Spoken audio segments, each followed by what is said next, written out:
কোনো জাতীয়তাবাদী শক্তিকে কখনোই বিদেশিরা পছন্দ করে না। আমি মহসিন সাহেবের একটি কথা আমি একটু প্রসঙ্গক্রমে তুলতে চাই।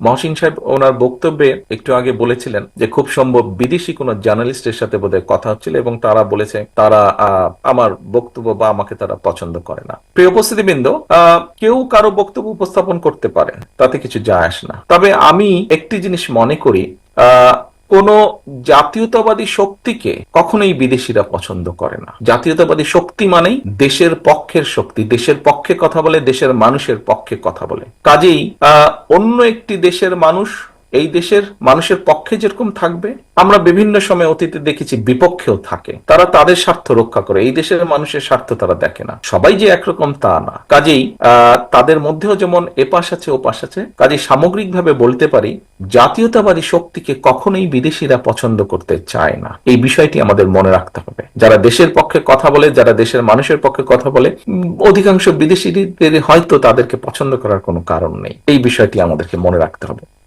আর এখানে আমি যখন এই অনুষ্ঠানে জয়েন করি তখন বুলবুল আহমেদ সাহেব বক্তব্য রাখছিলেন। এই বিষয়টি প্রসঙ্গটি মহসিন সাহেব ওনার বক্তব্যে তুলে ধরেছেন।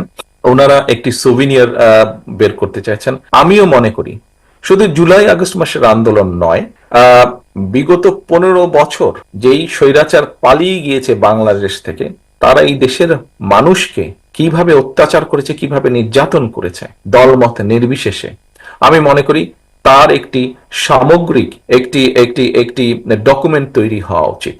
সামগ্রিক একটি ডকুমেন্ট।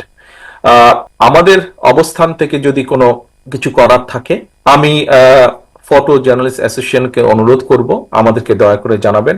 আমরা অবশ্যই আপনাদের পাশে, এরকম একটি ডকুমেন্ট তৈরি করার জন্য আমরা অবশ্যই আপনাদের পাশে দাঁড়াবো আমাদের সাধ্য মতো।